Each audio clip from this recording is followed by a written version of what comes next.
जय के जय पर सत्य स्नेहु सो तेहि मिलई न कछु संदेहु। सीता स्वयंवर की यह चौपाई एक बहुत बड़ा पैमाना है अपने सपनों की हकीकत मापने के लिए। यही तय करती है आपके हौसलों की उड़ान।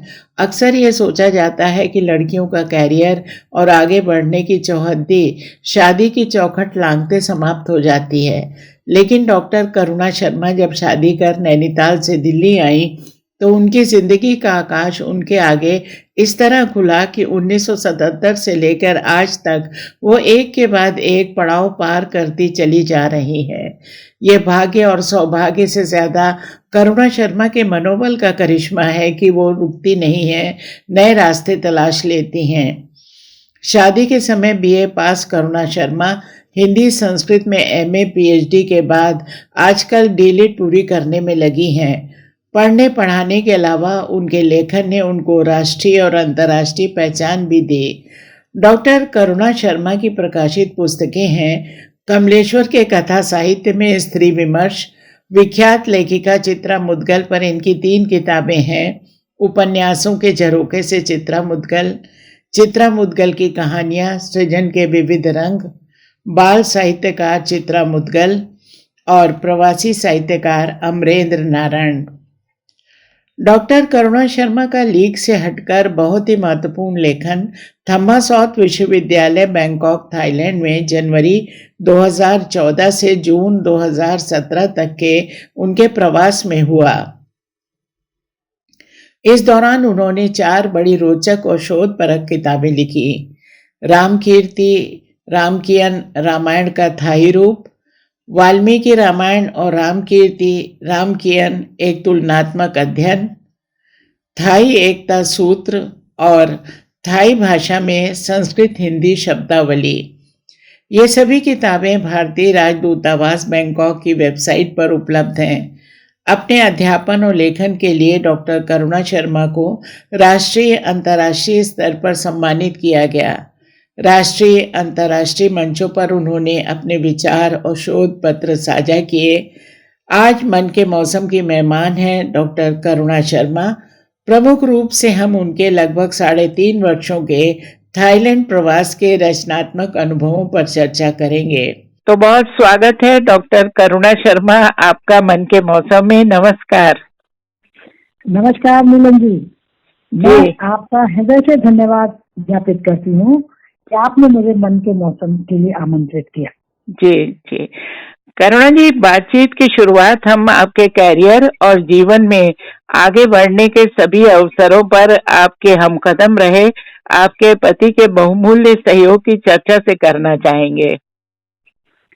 जी नीलम जी, मैं अपने कैरियर के संबंध में बताने से पहले थोड़ा और पीछे जाना चाहती हूँ। जी, मेरे स्वर्गीय माता पिता श्रीमती हीरा देवी और श्री कृष्ण शर्मा दोनों की ही मुझे लेकर ये सोच रही थी कि अगर कभी हमारा नाम रोशन होगा तो ये लड़की ही करेगी। अच्छा। और उधर मेरे मन में बचपन से एक भाव बना रहा कि मैं कोई ऐसा काम जरूर करूं जिससे मेरे माता पिता का नाम रोशन हो। जी।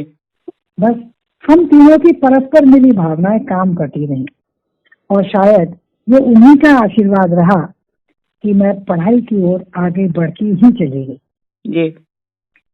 अब जब 19 वर्ष की अवस्था हुई, क्योंकि उन दिनों तो विवाह बहुत जल्दी हो जाया करते थे, तो 19 वर्ष की अवस्था में जब मेरे सामने प्रस्ताव आया विवाह का, तो मैंने अपने माता पिता के सामने एक ही शर्त रखी कि मेरा विवाह उस लड़के से करना जो बाद में भी मुझे पढ़ाए।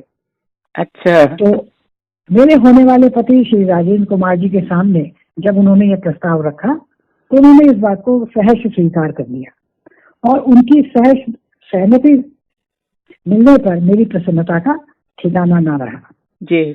तो अब जब विवाह हो गया तो सबसे पहले जब मेरी उनसे बातचीत हुई तब भी मैंने उनसे यही कहा कि आप मुझे आगे पढ़ाएंगे, तो उन्होंने तब भी ये बात मान ली। अब विवाह से पहले मैं केवल ग्रेजुएट थी, लेकिन विवाह के बाद मैंने संस्कृत और हिंदी में एमए दिल्ली विश्वविद्यालय से किया।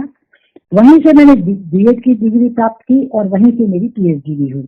अच्छा। और मेरा एमफिल हिमाचल प्रदेश विश्वविद्यालय शिमला से हुआ। अच्छा। और ये कितनी बड़ी बात है कि अगर शिमला में भी मुझे कभी जाना हुआ तो वो हमेशा मेरे साथ ही रहे। तो अब तक जो मुझे उनका सहयोग मिला, तो इस बात को कहने में मुझे कोई भी संकोच नहीं है कि अभी तक की जो मेरी उपलब्धियां रही या जो कुछ भी कैरियर के रूप में मैंने प्राप्त किया, वैसा उसमें मेरे पतिदेव का अविस्मरणीय योगदान है। जी जी। विवाह के बाद से अब तक ये मेरे साथ अडिग पर्वत की तरह खड़े रहते हैं और आगे बढ़ने के लिए न केवल मुझे प्रोत्साहित करते हैं, बल्कि जब कभी भी मुझे कोई सफलता मिलती है या कोई सम्मान मिलता है तो सबसे अधिक प्रसन्न होने वाले वही होते हैं। आगे जी बिल्कुल। तो जब इस प्रकार की उनकी प्रसन्नता में देखती हूँ ना, तब मुझे ये विश्वास और अधिक दृढ़ हो जाता है कि वास्तव में मैं पति के मामले में बहुत ज्यादा भाग्यशाली हूँ। और मैं हमेशा ईश्वर से ये प्रार्थना करती हूँ कि ईश्वर सब लड़कियों को ऐसे ही पति दें। सही बात है।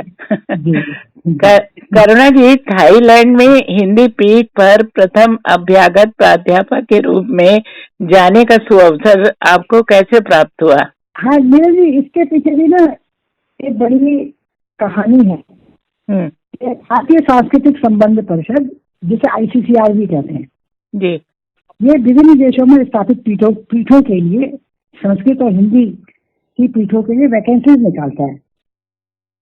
2012 में मेरे पतिदेव सेवानिवृत्त हो चुके थे और उस समय मैं दिल्ली शिक्षा निदेशालय के एक विद्यालय में अध्यापनरत थी जी। तो जो ICCR ने वैकेंसी निकाली थी उसे मेरे पतिदेव ने ही देखा और जब मैं विद्यालय से आई तो इस बारे में मुझे उन्होंने बताया।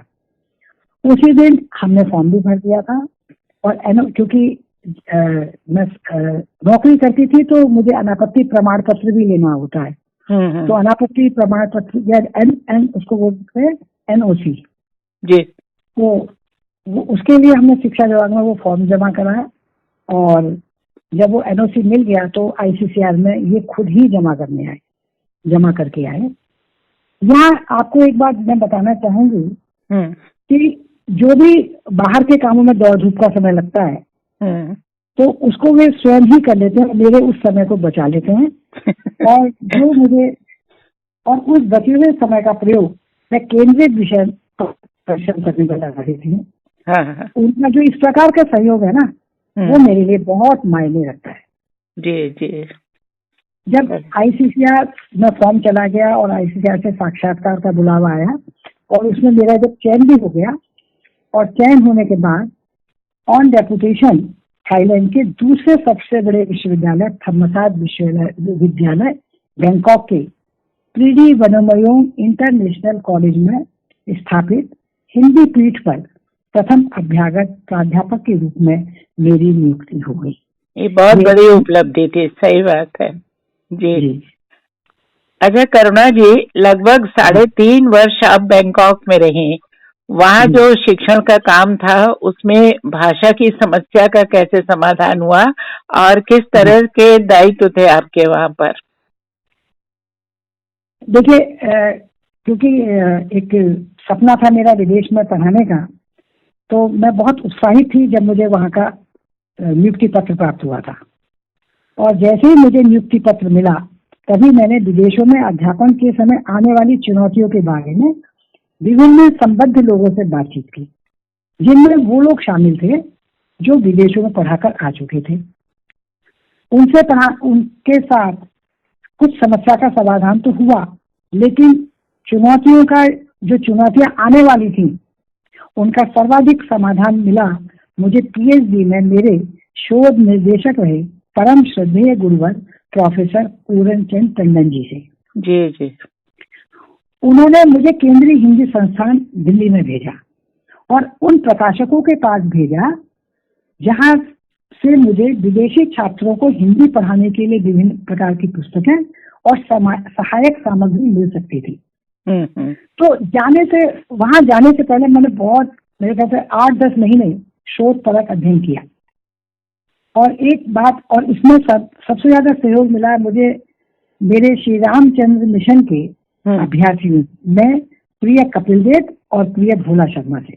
अच्छा। और मेरी पुत्रवधू छवि, उन्होंने मुझे, क्योंकि मुझे लैपटॉप भी नहीं आता था चलाना, इंटरनेट की सुविधाएं नहीं थी, इन लोगों ने मुझे लैपटॉप तथा इंटरनेट की सुविधाओं से परिचित भी कराया, और केवल परिचित ही नहीं कराया, उन्होंने मुझे इस मामले में एक्सपर्ट भी बनाया। वाह, ये तो बहुत बड़ी जरूरत है आज के समय की, तभी आप इतने काम वहाँ पे कर सके। जी जी। और उसमें उन्होंने मतलब जैसे इंटरनेट से ऑडियोज कैसे पाई जा सकती हैं, वीडियोज कैसे मिल सकते हैं, और वो ऑडियोज वीडियोज कैसे आपको सहायक सिद्ध हो सकते हैं, आपको खाई छात्रों को हिंदी भाषा का ज्ञान देने में। ये और अच्छा, और एक सबसे भाग्यशाली मैं इस मामले में रही कि जो वहाँ की छात्र छात्राएं थी ना, वो इंटरनेशनल स्तर की थे। अच्छा। तो अंग्रेजी माध्यम का प्रयोग करने में तो मुझे कोई परेशानी थी ही नहीं। तो मैंने हिंदी भाषा का ज्ञान सबसे पहले अंग्रेजी माध्यम से दिया जी। तो जब पहला दिन मैं वहाँ पर गई तो मैंने सबसे पहले गीत गाया उनके सामने, हम होंगे कामयाब। अच्छा अच्छा। और गाने से पहले मैंने उसको रोमन लिपि में लिखा और उसका अंग्रेजी भाषा में उसको समझा भी दिया उनको। और फिर जब मैंने उसे गाकर सुनाया ना, तो जो बच्चों का उत्साह था वो देखने ही लायक था। बिल्कुल, जिसको कहे ना एक व्यावहारिक पढ़ाई लिखाई का सिलसिला, जैसे शुरुआत में बच्चों को सिखाया जाता है कि गा के जितने अच्छे तरीके से सीखा जा सकता है, और दूसरा मोटिवेशन भी था कि कुछ नया करने जा रहे हैं सब। जी। और उसके बाद जब मैंने गाया, उसके बाद मैंने बच्चों से कहा आप भी मेरे साथ गाओ। तो मेरी आवाज और बच्चों की आवाज मिलकर वो डीन के कार्यालय तक पहुंच गई। और वो डीन, वहाँ की जो डीन थी वो, और जो लगातार मेरे से संपर्क कर रहे थे डॉक्टर पंडित और इंडियन स्टडी सेंटर की डायरेक्टर, वो तीनों मिलकर उस क्लास में पहुंच गए। क्या हो क्या रहा है। जी। और जब बच्चों ने ना, बच्चों का हिंदी भाषा के प्रति उत्साह जो उन्होंने देखा, उसे देखकर तो उनकी खुशी का ठिकाना ही नहीं था। सही बात। और इसके साथ साथ पहली कक्षा में मैं समझ चुकी थी कि मुझे छात्र छात्राओं को कैसे सिखाना चाहिए। जी। अच्छा, और दूसरी बात, ये आपका जो दूसरा प्रश्न है, वहाँ पर मेरे उत्तरदायित्व तो बहुत थे।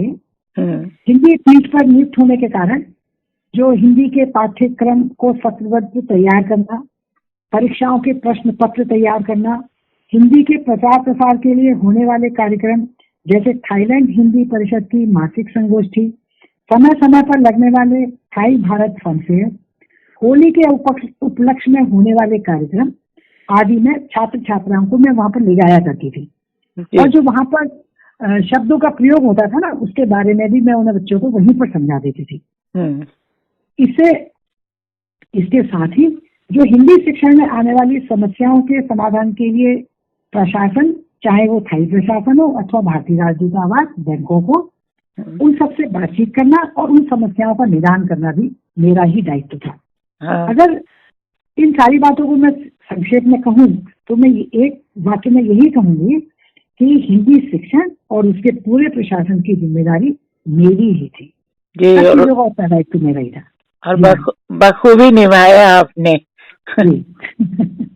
करुणा जी, आपने काफी मेहनत से थाई राम कथा और वाल्मीकि रामायण के तुलनात्मक अध्ययन पर शोध परक लेखन कार्य किया। क्या फर्क पाया आपने इन दोनों में? देखिए नीलम जी, रामायण, थाई रामायण जिसे रामकीर्ति रामकियन कहा जाता है, और वाल्मीकि रामायण, इन दोनों का शोध परक अध्ययन, शोध परक तुलनात्मक अध्ययन तो बाद में हुआ, लेकिन इससे पहले की कहानी मैं आपको बताना चाहूंगी। या मैं ये भी कह सकती हूँ कि ईश्वर जो चाहता है वो कार्य वो अपने आप ही करा देता है। जी जी। हुआ क्या कि थाईलैंड प्रवास के दौरान 2015 में बैंकॉक में विश्व संस्कृत सम्मेलन होने जा रहा था। अच्छा जी। वहाँ के जो संस्कृत विद्वान थे प्रोफेसर चिरापत प्रपन्न विद्या जी, वो मुझे मिले और उन्होंने मुझसे कहा कि आप भी इस सम्मेलन में भाग लीजिए जी, और आप इस सम्मेलन में भाग के रूप में थाई सीता और वाल्मीकि रामायण की सीता का तुलनात्मक अध्ययन करते हुए एक शोध पत्र प्रस्तुत कीजिए जी। मैंने उनसे कहा कि ऐसा कैसे हो सकता है, थाई भाषा तो मुझे आती ही नहीं है। और थाई रामायण पढ़े बिना मैं तुलनात्मक अध्ययन कैसे कर सकती हूँ? सही बात है, सही बात जी।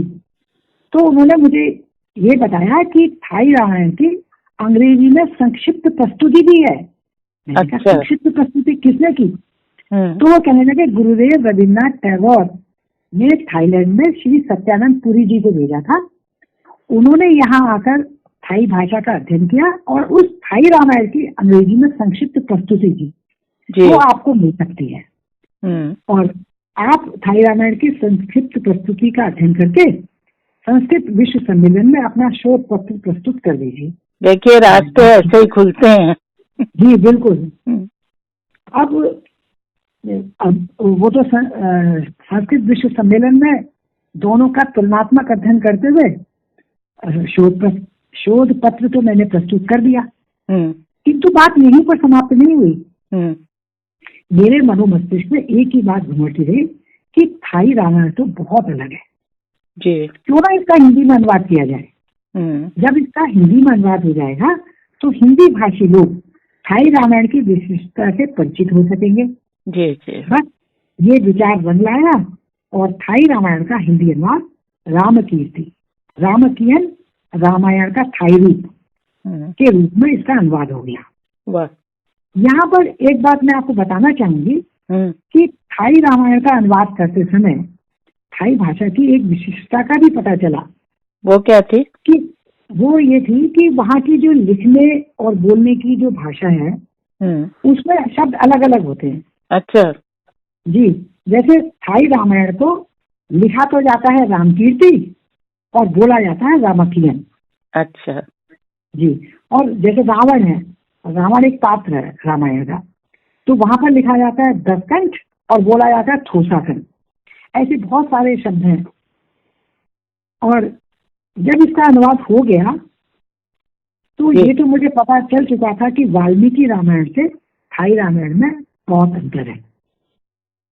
फिर अभी एक कदम बढ़ाया, अब दूसरा कदम के लिए मन मचलने लगा। और हो सकता है इसमें प्रभु राम की भी कृपा रही होगी, क्योंकि तो बस विचार ये आने लगा कि क्यों ना इन दोनों रामायणों का तुलनात्मक अध्ययन कर लिया जाए और हिंदी भाषियों को भी ये बता दिया जाए कि दोनों रामायणों में कितनी समानता है और कितनी भिन्नता है जी। तो इन दोनों का अध्ययन करते हुए, तुलनात्मक अध्ययन करते हुए बड़े ही रोचक तथ्य सामने आए जी। जैसे कि विश्व भर की रामायण की मूल कथा तो एक ही है, जो संस्कृत जगत में एक श्लोकी रामायण के नाम से प्रसिद्ध है जी। वो मैं आपको एक श्लोक सुना देती हूँ तो आपको ये स्पष्ट हो जाएगा जी कि आदौ राम तपोवनादि गमनम हत्वा मृग कांचनम वैदेही हरणम जटायु मरणम सुग्रीव संभाषणम वाली निर्दलनम समुद्र तरणम लंकापुरी दहनम पश्चात रावण कुंभकर्ण हननम एतद्धि रामायणम। अर्थात देखिए, रामायण की जो प्रमुख घटनाएं हैं कि राम का तपोवन में जाना, स्वर्ण मृग को मारना, सीता का हरण, जटायु की मृत्यु, सुग्रीव के साथ संधि, वाली वध, समुद्र तरण, लंकापुरी का दहन और अंत में कुंभकर्ण और रावण का हनन, ये मूल कथा है जो विश्व की सभी रामायणों में पढ़ने को मिलती है। लेकिन जब हम उसको पढ़ते हैं तो उनकी प्रस्तुति हर रामायण में अलग अलग दिखाई देती है। जब हम उन्हें पढ़ने लगातार पढ़ते हैं तो लगता है कि ये तो दोनों अलग अलग है रामायण।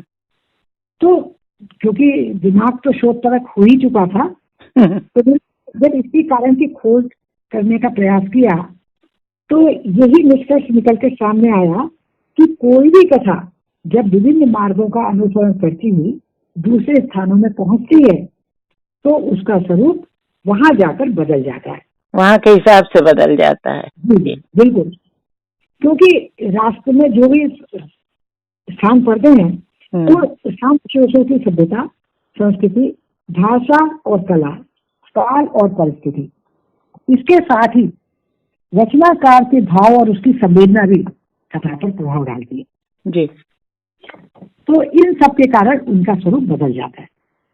जैसे अगर हम थाई रामायण की बात करें तो घटनाएं तो एक जैसी हैं, लेकिन अगर हम थाई रामायण की और वाल्मीकि रामायण की तुलनात्मक अध्ययन करते हैं तो घटनाएं तो एक जैसी, सीता का रण हो गया या समुद्र मंथन का प्रसंग हो गया या राम का वनवास हो गया, घटनाएं एक जैसी हैं, लेकिन जो उनका प्रस्तुतिकरण वो अलग अलग तरीके से होता है। और जैसे थाई रामायण के जैसे नामों की अगर हम बात करें तो कुछ नाम तो बिल्कुल एक जैसे हैं, जैसे राम, सीता, हनुमान दोनों रामायण में मिलते हैं, लेकिन और कुछ नाम वहां पर मिलते जुलते हैं। जैसे वाल्मीकि रामायण में जो भरत है वो थाई रामायण में भरत हो जाता है। अच्छा। शत्रुघ्न है तो शत्रुज हो जाता है।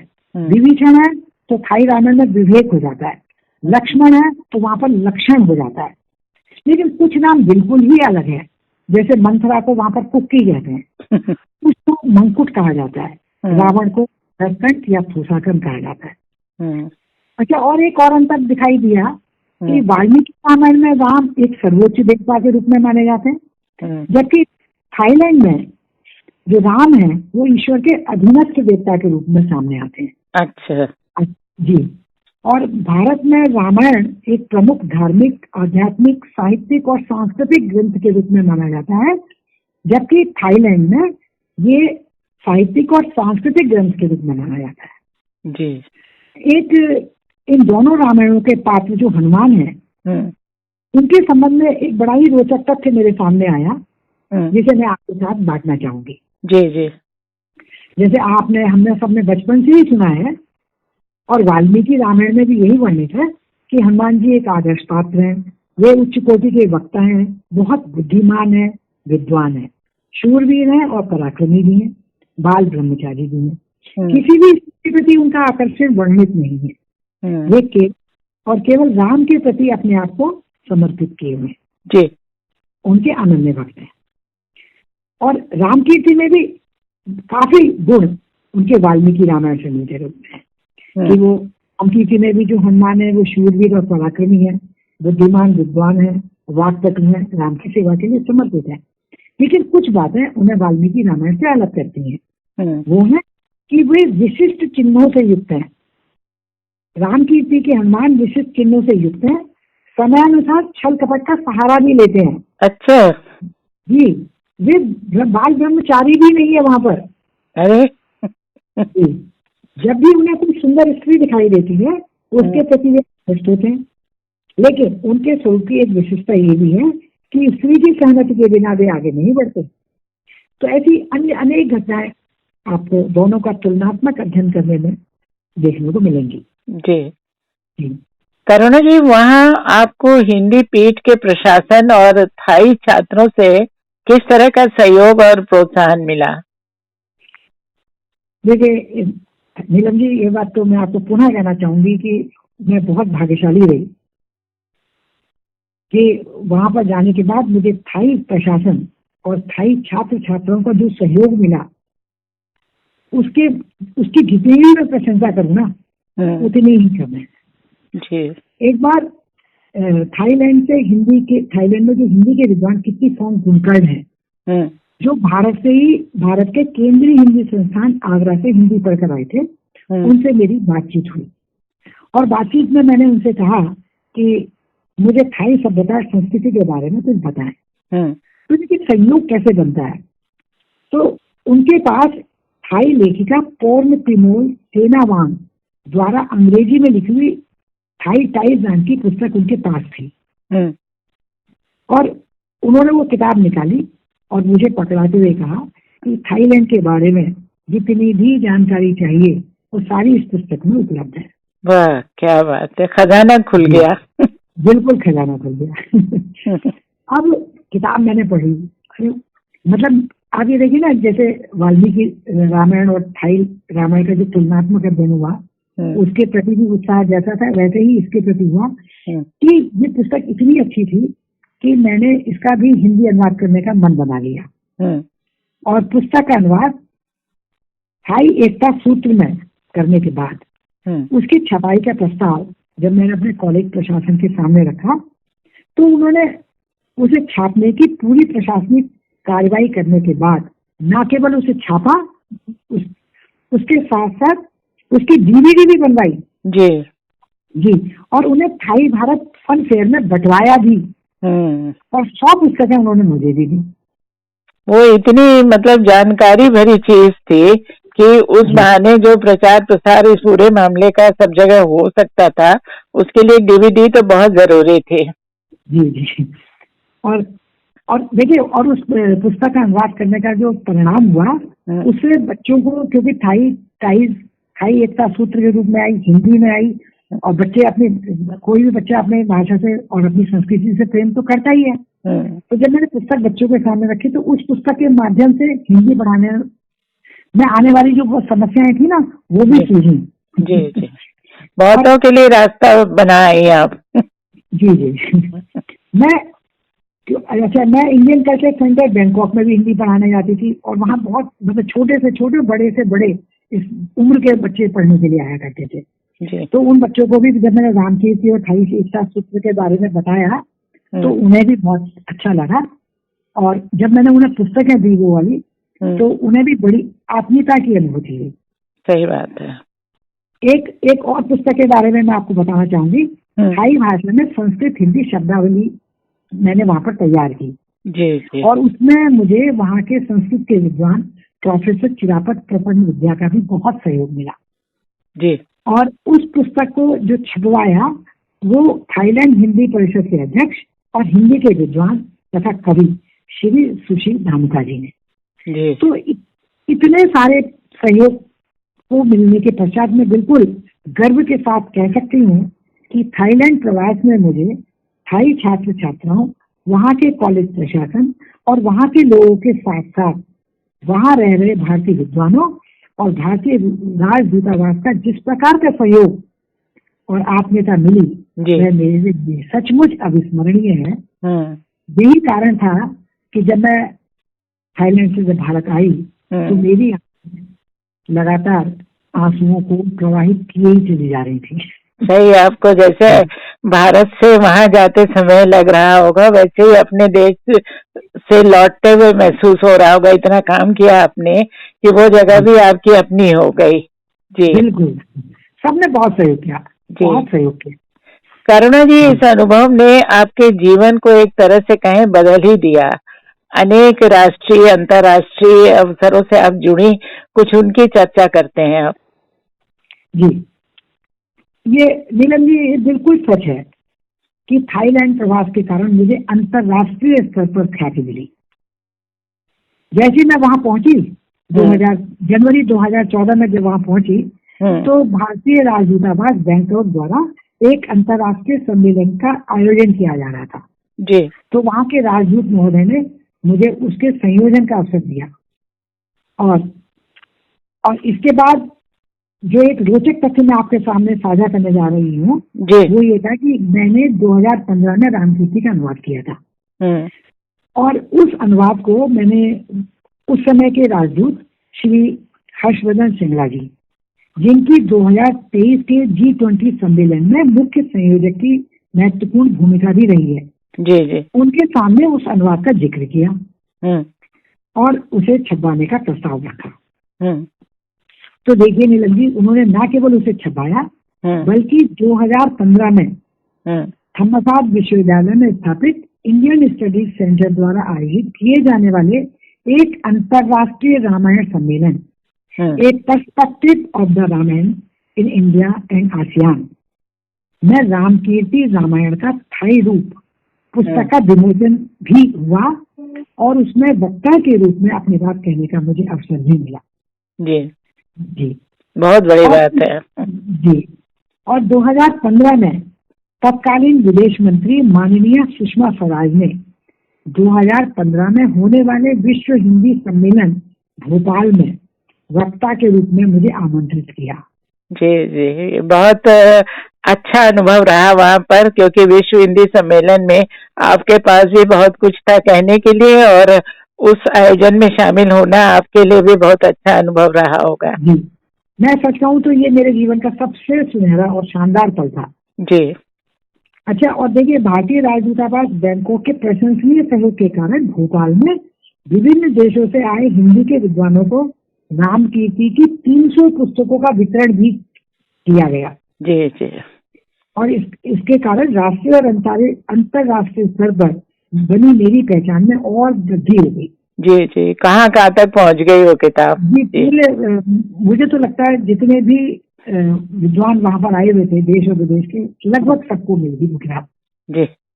और मुझे ये क्या बताती हूँ, आपको बहुत खुशी हो रही है कि रामकीर्ति के कारण कई बार थाई रामायण पर चर्चा करने के लिए मेरे पास फोन भी आते रहते हैं।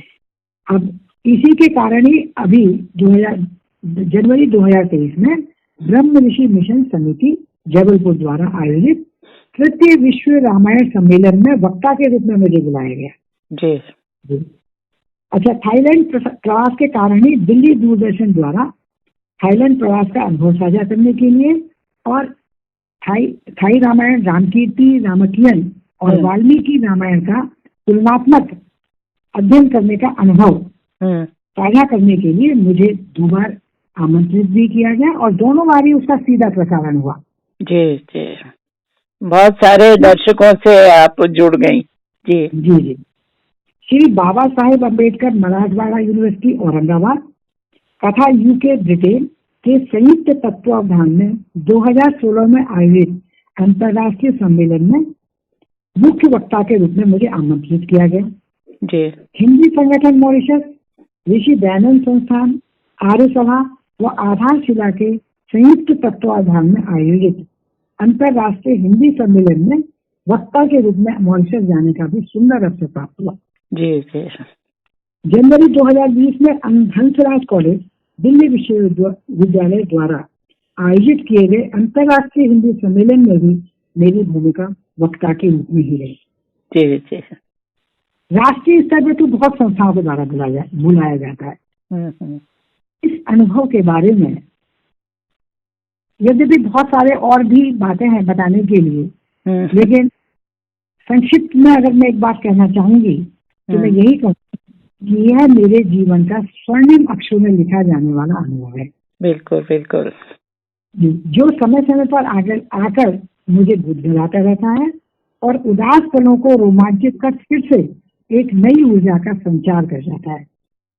इसके लिए एक बार मैं फिर ईश्वर का धन्यवाद ज्ञापित करना चाहती हूँ। यह उन्हीं का प्रताप था कि जो कभी सोचा भी नहीं था वह भी हुआ। बहुत सही बात कह रही हैं आप। लेकिन ये है कि इस प्रताप के साथ में आपकी कोशिशें भी है जो लगातार आप जैसे जैसे अवसर आते गए आप उनके साथ जुड़ती गई और काम आगे बढ़ता चला गया। जी। तो करुणा जी, बहुत दिलचस्प और प्रेरक है आपकी कहानी। 2 बातें प्रमुख है इसमें। आप में बंद दरवाजों को खोलने की युक्ति ढूंढने की कला बड़ी विलक्षण है।